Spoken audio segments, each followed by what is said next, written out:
Friends, good afternoon. দেখো, এই যে মাটনটা দেখতে পাচ্ছ, আজকে এই মাটনটি আমি সম্পূর্ণ অন্য উপায়ে রান্না করবো। কিরকম বলো তো? আজ আমাদের বাড়িতে একজন গেস্ট এসছেন। তিনি বলেছেন মাংসটা প্রেশার কুকারে রান্না করতে। তো কিভাবে করবো সেটাও তিনি বলে দিয়েছেন। তো চলো দেখতে থাকো। এই দেখো, এই যে মাংসটা দেখতে পাচ্ছ, তিনি বললেন এটাকে প্রেশার কুকারে 8-9টা সিটি দিয়ে দিতে হবে প্রথমে। তারপরে সেটাকে পেঁয়াজ রসুন মশলা দিয়ে কষিয়ে একটু ঝোল ঝোল রান্না করতে হবে গরম মশলা দিয়ে। তো চলো দেখতে থাকো। আজকে নতুন ধরনের প্রেশার কুকারে সিটি দিয়ে মাংস আমি আজ প্রথম রান্না করব ফ্রেন্ডস, তার রিকোয়েস্টে। তো রান্নাটি শুরু করছি। এই সেই প্রেশার কুকার, পুরো খালি দেখতে পাচ্ছ। মাংসটা আমি ধুয়ে একদম রেডি করে রেখেছিলাম পরিষ্কার করে। এখন নুন দিয়ে এটাকে 8-9টা সিটি মারতে বলেছেন। দেখা যাক কি হচ্ছে, তোমরাও দেখতে থাকো। তো এইভাবে প্রথম মাংস আমি রান্না করতে চলেছি মাটন। দিয়ে দিচ্ছি নুন। এবার ঢাকনা চাপিয়ে গ্যাস ওভেন জ্বলছে। তো আমি ঢাকনা চাপা দিয়ে দিলাম।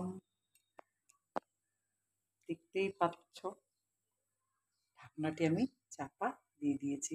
এবার 8-9টা সিটি উঠে এটাকে নামিয়ে নেব। তো ফ্রেন্ডস, দেখতেই পাচ্ছ পেঁয়াজ কুচো, রসুন কুচো, আদা কুচো কুচোনো, আর রয়েছে লঙ্কা গুঁড়ো, জিরে গুঁড়ো মেশানো গোটা কয়েকখানা রসুন। প্রেশার কুকার প্রথমে আমি এই যে সর্ষের তেলটা দিয়ে নিয়েছি। দিয়ে দিচ্ছি এর মধ্যে চিনি। চিনিটা একটু তেলের মধ্যে পুড়িয়ে নিলে কালারটা খুব সুন্দর আসে, উনিই বললেন। তো ওনার মতন করে আজকে আমি রান্না করতে চলেছি।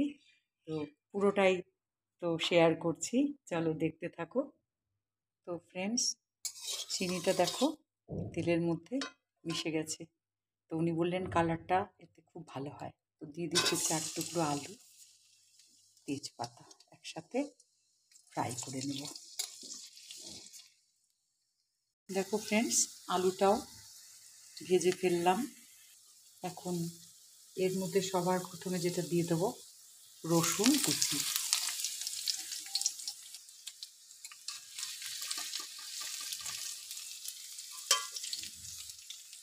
এবার একে একে দিয়ে দেব পেঁয়াজ কুচি।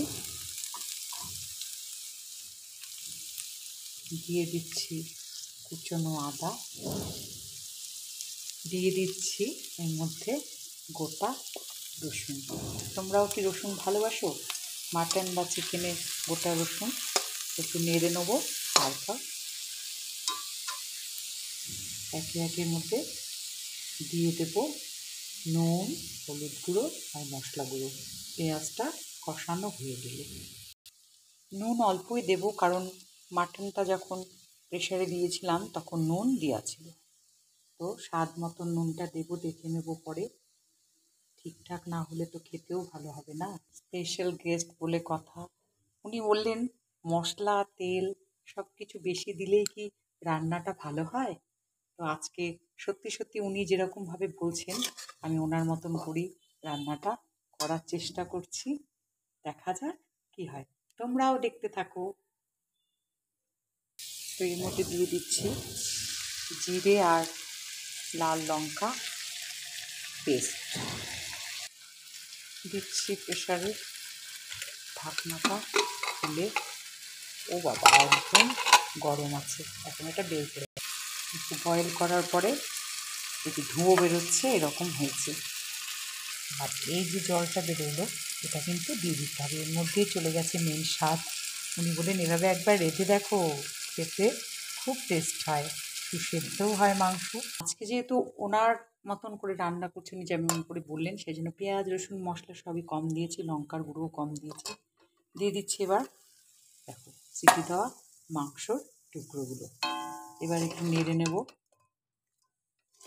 নেড়ে মশলাগুলো আস্তে আস্তে এইভাবে নেড়ে নেড়ে মশলাগুলোকে ভেজে নেব। তোমাদের দেখাচ্ছি মাংসটা সেদ্ধ হলো কিনা।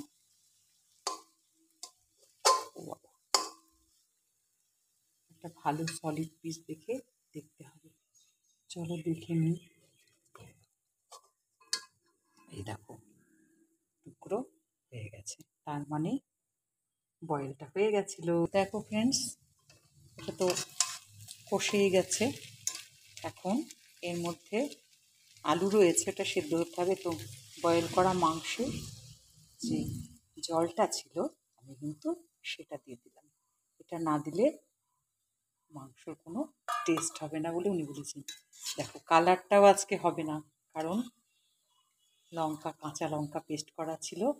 উনি বললেন কালারের দরকার নেই, সুসেদ্ধ আর স্বাদ হলেই যথেষ্ট। তো দেখা যাক শেষ পর্যন্ত রান্নাটা হওয়ার পরে উনি খেয়ে কি বলেন। তো ভিডিওটি কেমন লাগছে দেখো। তোমাদেরও এরকম এক্সপিরিয়েন্স আছে নাকি যে অন্য একদম কেউ বলবেন আর তুমি সেভাবে রান্না করবে, আর রান্নাটা ভালো হলে তো আজকে কোনো কথাই নেই। তো চলো বাকিটা দেখতে থাকো। তো অবশেষে রান্নাটি কমপ্লিট হলো। দেখো গরম মশলা পুরোটা এখানে লেগে রয়েছে। দিয়ে দিলাম দারচিনি আর গরম মশলা। এবার একটু নেড়ে ছেড়ে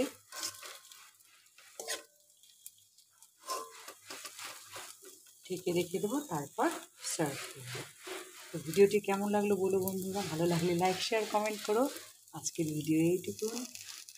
তার আগে তোমাদেরকে দেখাচ্ছি এই যে রান্নাটি হলো, দেখো কেমন হালকা ঝোল ঝোল। দেখতে পাচ্ছ, দেখতে পাচ্ছ, এই হলো আজকে ওনার যে গেস্ট তার মতন রান্না হলো। কালারটা কিন্তু খুব সুন্দর এসছে। তো ভিডিওটি ভালো লাগলে আবার বলছি লাইক শেয়ার কমেন্ট করে। আজকের ভিডিও এইটুকুই, টাটা, দেখা হচ্ছে পরবর্তী ভিডিওতে।